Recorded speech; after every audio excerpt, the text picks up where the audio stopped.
So today I'm going to share a story with you. Well, I am the mom of a teenage son, and like all teenagers, my son is busy studying, busy watching videos, busy innovating, busy being a leader, busy talking, busy hanging out, busy. So every day I pack a small snack box for him with one fruit and either a small sandwich, roti roll or a granola bar. But most of the time it goes to school and in the evening comes right back. Mom, I was busy is all that I hear. The bananas are beautiful and yellow in the morning. By evening, they are black and mushy. Now in my house we have a rule. If you don't grow it, you can't throw it. As simple as that.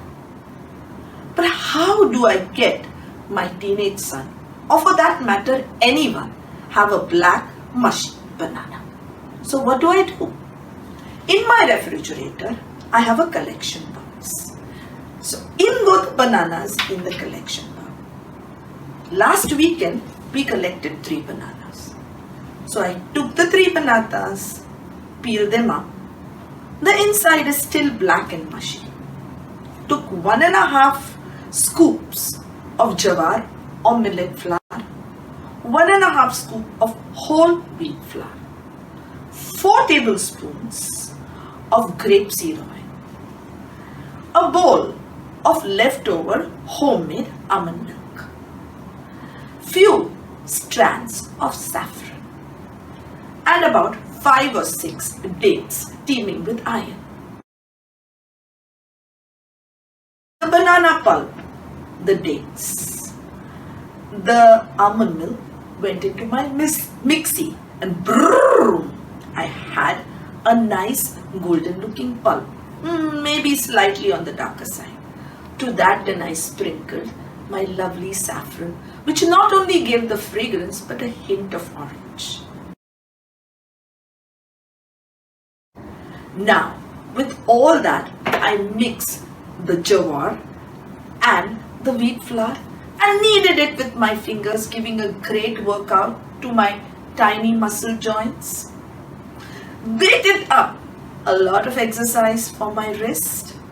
Kneaded it more, then added the oil. Again beat it up and kneaded it till there was a smooth, nice shine. Rolled it into little balls and rolled into the most yummy parathas with a hint of sweetness, a hint of banana, a bit of saffron. Served it with homemade yogurt teeming with probiotics and a homemade pickle of turmeric and ginger to give a dash of antioxidants. Now tell me, what a yummy hot piping breakfast to serve on Saturday mornings. Why a teenager, anybody would gobble this up, wouldn't they? And in doing that, we have saved food waste. We have saved the food which have gone into the dump heap. Haven't we innovated in a beautiful way? If you want to know more such recipes, do watch our YouTube channel, NatureNurtures Homeopathy. Do send us your recipe, do send us your stories. We are waiting to hear from you. Thank you.